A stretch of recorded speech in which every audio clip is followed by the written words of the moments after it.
За миний хувьд бол огцрох амархан залуусын жагсаал дээр очиж гар үсэх зурсан гишүүдийн нэг. Тэгээд надад бас 3 шалтгаан бас дээрээс нь 3 ярих зүйл бас байгаамаа. За нэгдүгээрх нь бол 126 гишүүнтэй энэ парламентын одоо залуучуудын төлөөлөл буюу Gen Z үеийг төлөөлж байгаа хүний хувьд би залуучуудынхаа дуу хоолой болох нь бол миний үүрэг. Тэгэхээр ерөнхий сайд хэн байхаас үл хамаарч орлогоо нотлоо гэдэг шаардлагыг бол тавих нь зүйсний хэрэг юм а гэж би бол үзэж байгаа. За хоёрдугаарт болохоор оюутны ерөнхий сайдын засгийн газар арчилсан намтай хамтарсан одоо энэ хамтралын үр дүнд бол томоохон төслүүд хөдөлсөн нь бол үнэн юм а. Арчилсан намын сайдууд бол маш үр дүнтэй бас хурдтай ажиллаж чадсан. Тэгэхээр үүнд бол талхаар сур аргагүй. Гэхдээ өөрөө чинь эсэргүүцдэг нэгэн том бүлгүүдийн нэг нь бол миний харж байгаагаар бол одоо Монголын нийгмийн оюун санаа гэж хэлэгдэг хүмүүс өөрөө чинь бас асар их эсэргүүцдэг. Учир шалтгаан нь юу вэ гэхээр Монгол Улсын ерөнхийлөгчөөр ажиллаж байсан Алтмаагийн Батулгыг та өөрийнхөө зөвлөхөөр авч ирсэн. За тэгээд үүнтэй холбоотойгоор түүний баримтлагдаг улс төрийн бодлогод буюу уул уурхайн салбарт. За тэгээд дээрэс нь эдийн засгийн чухал ач холбогдолтой төслүүд. За тэгээд хувийн өмчт халдагч. За халамжийн бодлогууд, гих мэт бодлогуудтай өөрөө чинь адилхан байр суурь илэрхийлж явдагт нь энэ хэсэг хүмүүс бол их их дургуутсаж явдаг. Тэгэхээр энэ маань буцаагаад энэ хамтарсан засгийг эсэргүүцэхтэй биш, энэний бодлогыг чинь эсэргүүцдэг хэсэг нь байгаад байгаа гэдгийг бас хуралд би өнөөдөр бас хэлье гэж бодож байгаа. Дээрээс нь энэ дээр хэрвээ би бол хувь хүний талаар ярих гайгүй. Энэ маань бол өөрөө та хувийн өмч чөлөө зах зээлийг хамгаалж ажиллаж чадах хүн үү гэдэг асуултанд л хариулах нь өөрөө энэ хүмүүс чухал байгаа гэж би бол үзэж байгаа. Арчилсан нам бол чөлөө зах зээл хувийн өмч тулгуурсан бодлого хэрэгжүүлдэг нам. За танаа нам бол зүүнний нам. Тэгэд энэ хоёрын хооронд үзэл баримтлалын маш том ялгаа байгаа. Тэгэд статистикээс хараад үзэхээр сүүлийн 12 жилийн хугацаанд халамжийн одоо төсөв маань бол улсын төсөвт эзлэх хувь нь 10 дахин нэмэгдсэн. 2012 онд 3.7 байсан бол 23 онд 9.4 болж халамж нэмэгдсэн байна. Тэгэхээр энэний үр дүнд нь манай Монгол улс ямар ч өрсөлдөх чадваргүй болсон. Тэгэхээр таны тэргүүлсэн өмнөх засгийн газар, одоогийн засгийн газар халамжийг хавтгааруулсаар байгаа. Халамж хавтгаарсан. Тэгэхээр Монгол ардын нам ер нь цаашид энэ халамжийг бууруулж хөдөлмөр эрхлэгч нараа дэмжиж татварыг бууруулж чадах юм уу? Цаашид ч гэсэн аль ерөнхий сайд байхаас үл хамаарч та Монгол ардын намын даргын хувьд бас энийг хэлж өгөөч гэж хүсэж байна. За Батулга гэдэг одоо хүнтэй бас нэг юм харддаг гэх юм уу, ийм асуудал бол улс төрийн хүрээнд бас их явдаг юм шиг байна. За яг бодоо бодтой үүссэн асуудлыг одоо ингээд зүгээр эргээд бодвол Батлага гэдэг ерөнхийлөгч одоо ерөнхийлөгчээр ажиллаж байгаа хугацаанд энэ 6 жилээр нэг удаа гэдэг одоо үндсэн хуулийн энэ асуудал яригдчихсэн. Парламентын танхимд 2 удаа унаад 3 дахь удаад нь би үг хэлж энэ асуудлыг одоо нийт гишүүдээр дэмжүүлэх асуудлыг тухайн үед Бэдсэн хамтран хэрэглэх газрын дарга байх үедээ хийжсэн. Энэ протоколд байгаа. Тэгэхээр хэрвээ би жишээлбэл тэр хүний бодлогыг дэмждэг ч юм уу байсан бол 6 жилээр нэг удаа гэдэг энэ заалтыг тухайн үед сөрөн хийхгүй байх. Юм фактаар л яригдах хэрэгтэй. Тэрнээс биш ямар нэгэн байдлаар ховаарч юм уу биш. Хоёр дахь зүйл танаа бүлгийн дарга Ганбатарга мэдж байгаа. 6 жилээр нэг удаа гэдэг заалттай холбоотойгоор дэвших хэрэгтэй үгүй юу гэдэг асуудал үүссэн. За энэ асуудал намайг ерөнхий сайд болсны дараахан болсон. Үндэсний аюулгүй байдлын зөвлөлийн өрөөнд манай тогтох сүрэн дарга Ганбатарганы хажууд битээр нилээдгүй юм болж ирсэн. За нэг Ганбатарга маш сайн мэдж байгаа, манай тогтох сүрэн даргач мэдж байгаа. Тухайн үед нэг нь цэцэрлэг хүчин дээр очиод цэрэг хөдөлгөх, нэг нь Батлан хамгаалахын яамн дээр очиод хамгаалах тухай асуудал яригдчихсэн. Энэ бас л яг төрийн л нэг юм одоо түүхийн л нэг процесс. Хэрвээ би хамтарч ажиллах байсан бол ерөнхийлөгч байх үед нь л хамтарч ажиллах байсан. Хамгийн сүүлд ерөнхийлөгч байсан хүмүүс парламентод орж ирэхийн би хатуу эсрэг байр суурьтай. Манай өрөөнд ган төмөр дарга, дорж чан дарга, амар вэсгэлэн дарга, занданжтар дарга уулзчихсан. Тэрний үгээр үндсэн хууль яваад жагсаалт шийдэгдэж байгаа үед дараа нь бүсчилсэн томцгсон тойрог баталж байгаа үед.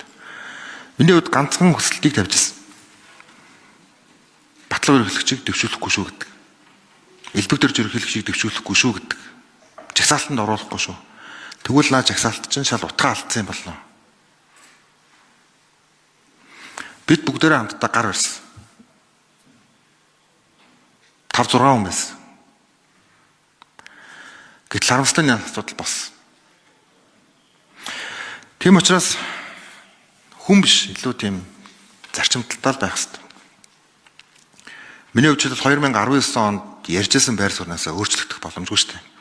Яг л Португалд байж байгаа. Би тэр байр суурин дээр л байгаа. Би ерөн бойрон дээр л байгаа. Бичсэн ном дээр байгаа, ярьжсэн үгэн дээр байгаа, зогсожсэн зарчим дээр л байгаа. За залуучуудтай холбоотой асуудал дээр талархаж байгаа. Энэ асуудлыг гаргаж ирээд ингээд тавьж байгаа. За очисон ч гэсэн миний хувьд одоо тэр үл зөв зүйл гэж бодож байгаа. Улсын их хурлын гишүүн өөрийнхөө л бүр эрхийн дагуу хийх ёстой зүйлээ хийх ёстой. Яг гоо энэ зүйл манай намтар сэтэл болсон. Тэр нь өөрөө юу вэ гэхээр өөдөө хамтарчаад ийм зүйл дээр одоо энэ 2-3 удаа давтагчлаа штэ гэдэг зүйл манай нам дотор асуудал үүссэн. Тийм учраас зүгээр цаашлаад бол би энэ одоо сүүлийн хамтрал гэж юусоо бодохгүй байгаа. Хамтрах байх. Олон зүйлийг ярих байх. Гэхдээ энэ маань их тийм том бас нэг юм сургамжуулж үлдэх хэрэгтэй байх.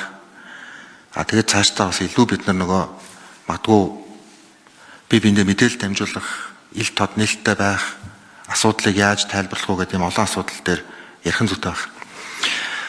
За 2 өөр үзэл бодолтой, за 3 өөр үзэл бодолтой намууд хамтрах бол бас нэлээд сорилттой байд юм байна. Одоо ингээд шийдвэр гаргах гэхээр бас л одоо сорилттой ягаад л харах өнцгүүд өөр. Гэтэ бас давууч талтай байд юм байна. Тал талын өөр өнцгөөс хараад ингээд шийдлүүдийг ингээд бас гаргаж чаддаг. Тийм учраас илүү эдийн засгийн яамыг одоо арчилсан аваад илүү тийм либералч бодлогыг хийхин зүйлийг би тууштай дэмжсэн. Хүний эрх хэрэгчлөөтэй холбоотой за бас одоо ингээд энэ хууль хяналтын байгууллага за одоогийн ч гэсэн бас ярьжсэн тэр сэтгүүлчтэй холбоотой эрхчлөлийг хамгаалахын асуудлыг би одоо бүрэн дэмжих эрхийг Алтан гэрэл сайдад өгч л ажилласан. Та бүхэн асууж л. Гэхдээ Алтан гэрэл сайдаас өөрөөс нь үл хамаарсан асуудал бас зөндөө байсан. Та энийг бас яриарай. Тэрний үе гэхээр хууль зүйн сайд болсноор бас бүх зүйлийг шийдчих боломж байдгүй гэд та бүхэн олж харна. Тэгэдүүлээ энийгээ дүгнэлт хийгээд ингээд явах нь бол зүйтэй юм аа гэдгийг л бас хэлье. Тэгээд засгийн газар төлөвлөж байгаа ажлынхаа дагуу л одоо ажиллана.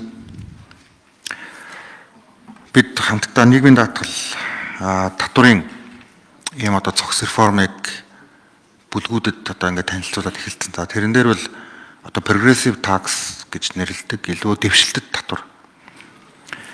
За энэ бол нөгөө орлогын тэгш бас байдлыг бас багасгадаг ийм одоо татварын асуудлыг бид нар эдийн засгийн зөвлөл дээр яриад эдийн засгийн зөвлөл дэмжиж за ингээд бүлэг дээр яриад дэмжиж ингээ өргөн барихад одоо бэлэн болцсон байгаа ийм зүйл. За энэ бол их тийм чухал зүйлээ. Иргэдийн одоо хүлээлттэй одоо уялдсан их тийм чухал зүйл. Нэг үгээр л бол одоо орлого өндөр хэсгээсээ бас илүү татвар авдаг. Ингэснээр тэгш бас байдлыг одоо багасгадаг одоо юм Германы маягийн ийм одоо татварын систем рүү орхон зүйтэй гэдэг. За ингээд 3-4 хувилбар танилцуулаад сангийн сайд энэ дээр бол хэд хэдэн танилцуулгууд хийсэн. Хувийн хвшлийнхэн бас хамтдаа дүгнэлттэй хийсэн. Сангийн яам хийсэн, татвар хийсэн. Ингээд үндсэндээ төвшлтлийн зэг дээр бол ирсэн. Тэгэхээр энэ асуудлаа ер нь бол хийн. За нийгмийн асуудлын хувьд бол бид нар боловсролын жил болгоод зарлцсан ингээд явж байгаа тийм ээ. Тэгэхээр эх жил бол боловсрол дээр бас нэлээдгүй их хэмжээний одоо санхүүжилт тавигдахаар ерөн засгийн газар дээр бол төлөвлөдөд ингээд явж исэн. За бүсчилсэн хөгжилтэй холбоотой хэд хэдэн тийм дэд бүтцийн асуудлуудыг бол бид нар бүсүүд дээр очиод улсын их хурлын гишүүд болон одоо аймаг орон нутгийн удирдлагуудтай нь бол ярилцаад ингээд эн чинь хэд бүс дээр явж л бид нар 4 та сая бол бид нар говийн бүсд ажиллаж байгаа ихэд ийм асуудал болчихж байгаа.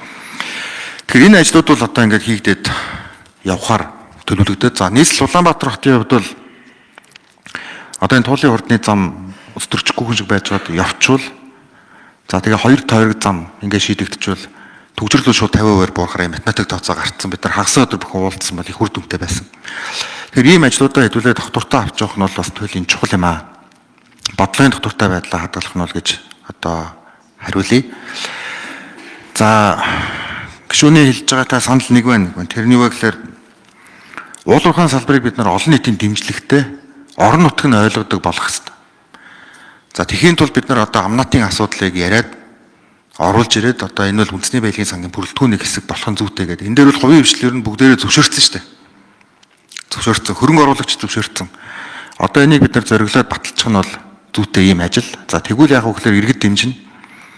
За орон нутаг ойлгоно. Сая би говийн бүс нутагт Хамбогд сумд очив. Хамбогд сумын иргэдтэй уулз. Тэд хүртэл амнаатын талаар ойлголтгүй л.